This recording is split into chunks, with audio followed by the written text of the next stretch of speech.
and it is my honor to welcome Congressman Jamie Raskin of Maryland, a constitutional scholar, as he introduces legislation to establish a commission on presidential capacity to discharge the duties and the powers and duties of the office. This is not about President Trump. He will face the judgment of the voters, but he shows the need for us to create a process for future presidents. Throughout America's history, our leaders have created and strengthened guardrails in the Constitution to ensure stability and continuity of government in times of crisis. The 25th Amendment creates a path for preserving stability if a president suffers a crippling physical or mental problem and is, quote, in the amendment, unable to discharge the powers and duties of his office and transfers his powers. Specifically, Section 4 of the amendment empowers Congress to set up an independent body to confront such a crisis. Congress has a constitutional duty to lay out the process by which a president's incapacity and the president of any party is determined. This bill honors the duty by creating a standing commission of top former executive officials and medical experts selected in a bipartisan, bicameral way. A president's fitness for office must be determined by science and facts. This legislation applies to future presidents, but we are reminded of the necessity of action by the health of the current president. With this bill, the Congress honors our oath to support and defend the Constitution and protect the American people, and we uphold our responsibility to preserve our republic for generations to come. Now it is my honor to yield to the distinguished gentleman from Maryland, a constitutional authority by teaching it, honoring it, and again, legislating to honor our Constitution. Congressman Raskin, thank you for your leadership. Madam Speaker, thank you very much. I'm honored by your words, and thank you for inviting me to present to the press this legislation. In times of chaos, we must hold fast to our Constitution. The 25th Amendment is all about the stability of the presidency and the continuity of the office. It's a tool that was adopted by overwhelming bipartisan majorities in the House and in the Senate in 1965, and overwhelming bipartisan majorities of state legislatures, 3/4 of whom passed it in 1967. The 25th Amendment is designed to guarantee the continuing peaceful transfer of power in our country.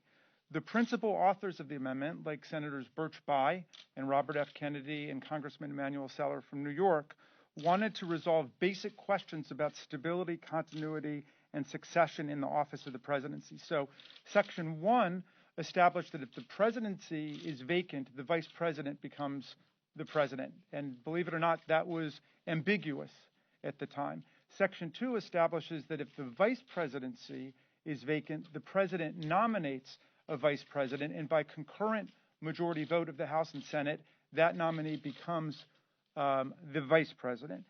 Section 3 established a process for the temporary transfer of power by a president who is incapacitated by transmitting to the president pro tem of the Senate and to the Speaker of the House a statement establishing a temporary disability. And this has happened multiple times with various presidents, including President Reagan, who transferred powers to Vice President Bush when he underwent colorectal surgery.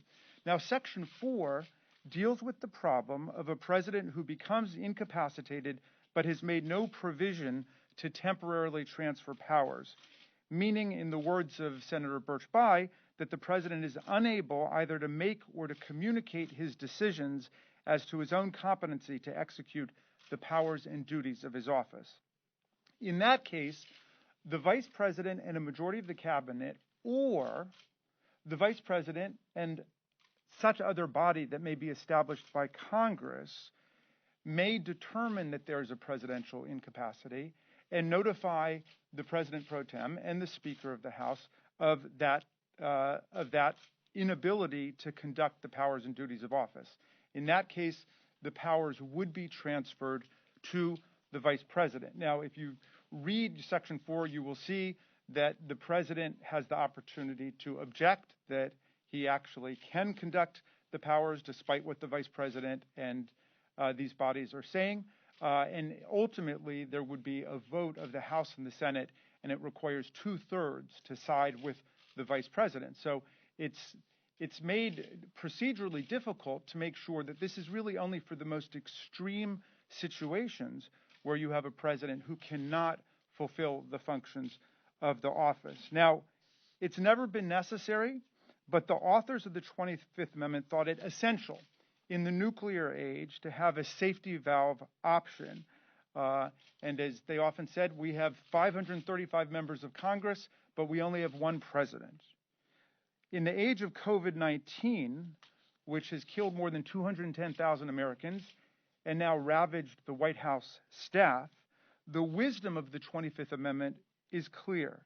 What happens if a president, any president, ends up in a coma or on a ventilator and has made no provisions for the temporary transfer of power under Section 3? Who has the powers of the presidency at that point? Is it the Chief of Staff? Is it the Vice President? Is it the Secretary of State? This situation is what demands action under Section 4. I wish that Congress had set up this permanent body 50 years ago. It did not do it, but we do need to do this, certainly in the next Congress. The framers of the 25th Amendment knew that you could not always count on the cabinet to act, and so Congress has a role to play, and that role must be totally bicameral and totally bipartisan. And the legislation that I introduced today seeks to establish a 16-member commission that could act in the event of such an emergency, and a chair, a 17th member, chosen by the 16 members themselves. 8 members are chosen, half by Republican leaders and half by Democratic leaders, from medical personnel, physicians, and other medical authorities. The other 8 members are drawn from the ranks of former high-ranking executive branch officers, including former presidents, vice presidents, attorneys general, secretaries of defense, treasury and state, and surgeon general. So the commission is entirely bipartisan, and of course, under the 25th Amendment, it can act only in concert with the vice president, who is the key actor under the 25th Amendment. So the Constitution is designed to give us the tools that we need to deal with the many crises of human affairs that can affect the continuity of democratic self-government. We are in the middle of a momentous election, and as the Speaker said, the people will decide that. But when we get through this, the problem that we're talking about today is something serious that we have to face.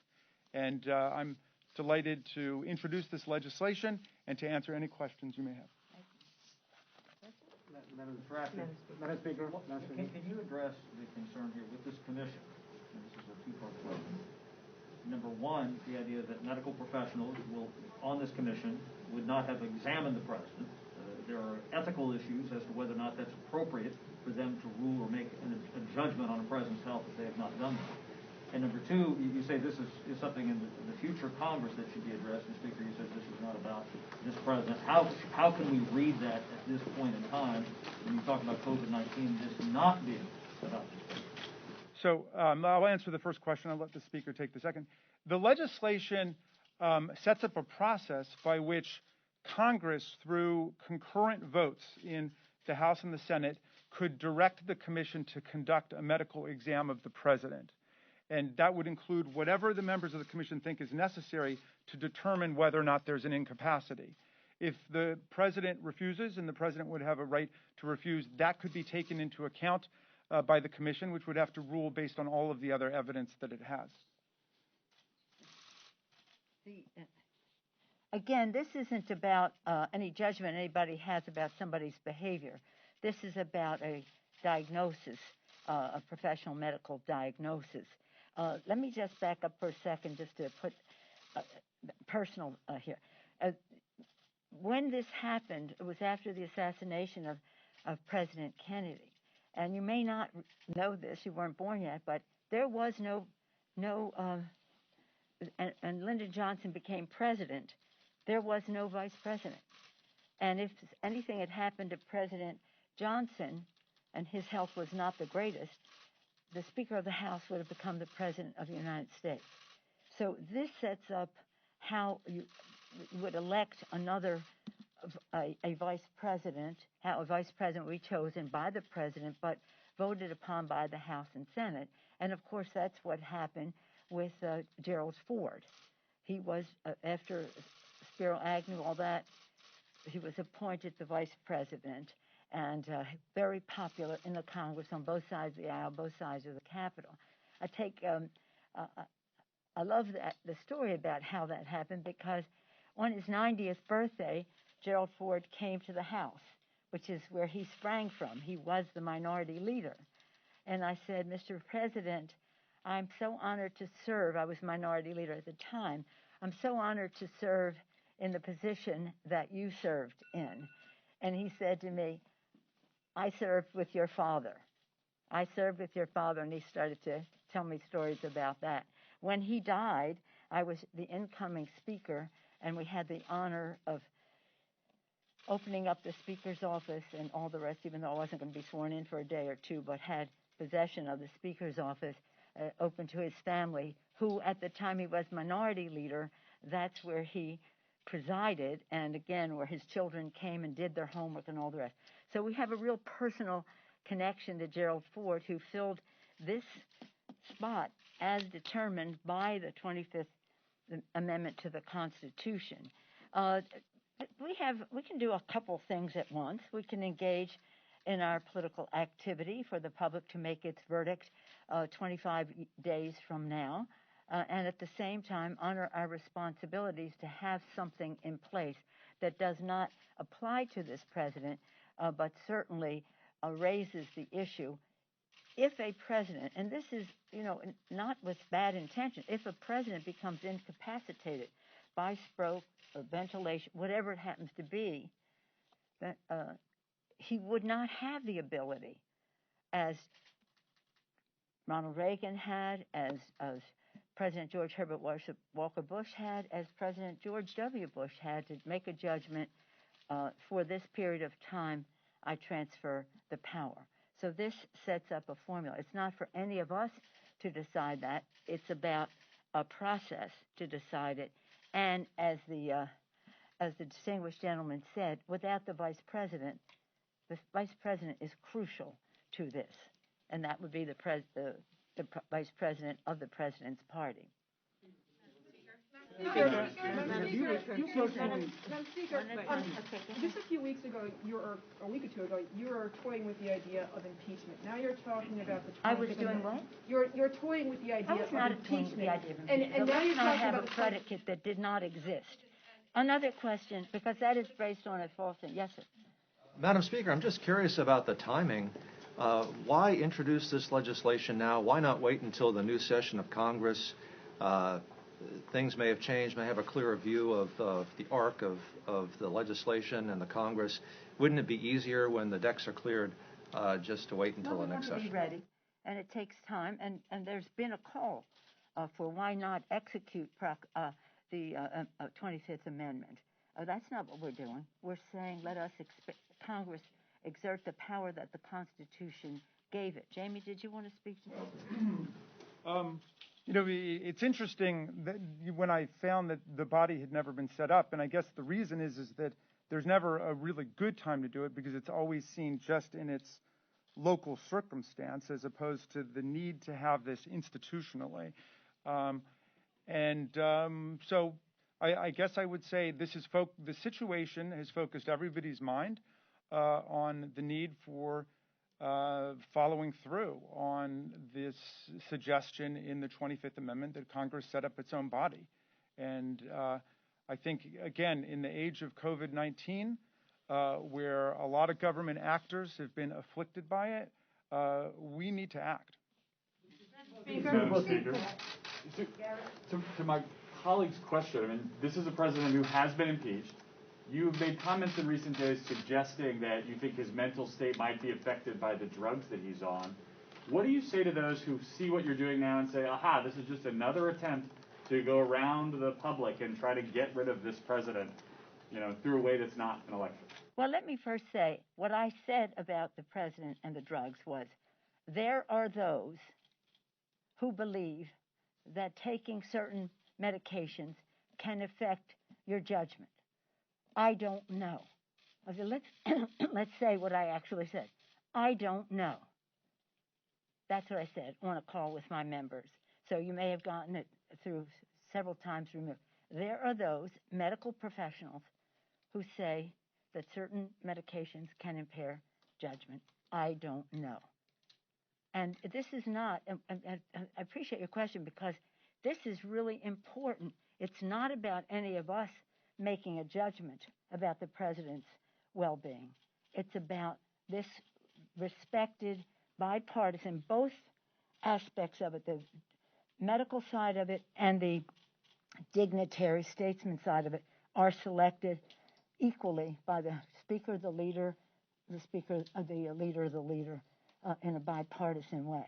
And the vice president is crucial to that.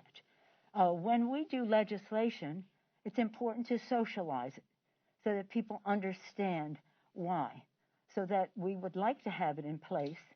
And it could be said for future presidencies. If the president wins this election, yes, it would apply to him. If he doesn't, it will apply to the next president of the United States. But this isn't about anything to say, we got to do something like this about the election. It's not about the election at all. And I thank the distinguished gentleman from Maryland for this. This has been, we could have done this a while back. But the timing is for now because people want to know. We have to give some comfort to people that there is a way to do this. Very respectful of not making a judgment on the basis of a comment or behavior that we don't like, but based on a medical decision, again, with the full involvement of the Vice President of the United States. He or she may be at the time. Would you concede then that the president has not met the threshold for invoking the 25th Amendment? Well, I don't understand the question. Well, would you concede that the president has not met the threshold for invoking the 25th Amendment? That's not for us to decide. Yeah, I mean, the whole point is, look, we understand that in politics people point fingers back and forth, but the issues raised are of such gravity and central importance to the nature of our government that we've got to think of this in constitutional terms. And this is why we need to set up an institution composed on a bipartisan fashion, in bicameral fashion, that will be able to make judgments, whether it is 5 months from now, 5 years from now, 50 years from now, whatever it might be. We're living in an age of a lot of chaos, and I want to say I appreciate what the speaker has to go through on a daily basis, dealing with the chaos of politics, which has been made especially intense recently. And I appreciate her seeing that we need to create some constitutional and institutional foundations for dealing with the chaos. And our forebears who wrote the 25th Amendment gave us the tools that we need to deal with these kinds of crises. Our common ground with the American people is the Constitution of the United States. It has always been gratifying for me, edifying, to go around the country, and no matter Democrats or Republicans, right or left or whatever, that the Constitution, the rules, are what really do unify us. And this is a comfort to people, that it's not about who's in power saying, I don't like the way he or she is acting. It's about a process that is bipartisan, based in the Constitution, giving Congress the power to do this, which Congress hasn't done, and again, at a time when people understand that it has there's a necessity for it. But again, to your question, it isn't about any of us making a decision as to whether the 25th Amendment should be invoked. That's totally not the point. That's not up to us.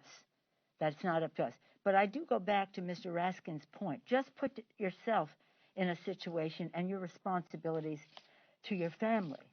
Should any of you suffer a stroke or COVID and go to ventilation and all the rest of it and are not capable of making decisions for your family,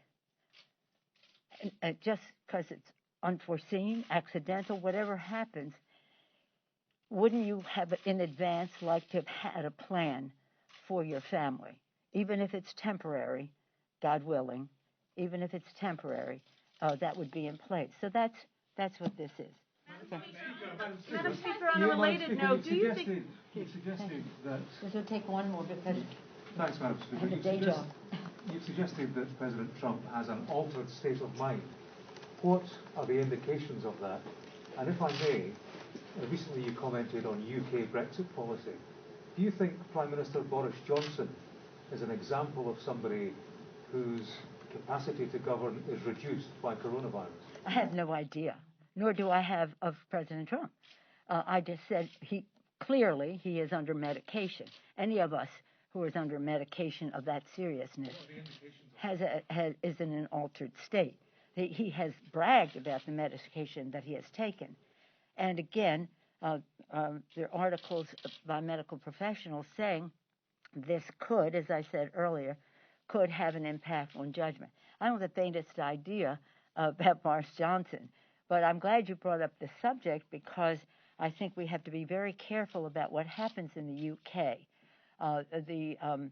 We have very stringent rules in terms of the Food and Drug Administration here about the number of clinical trials, the timing, the number of people, and all the rest, so that when a drug is approved by the FDA and the Scientific Advisory Committee, that it is safe and efficacious, then it will have the trust of the American people to take it.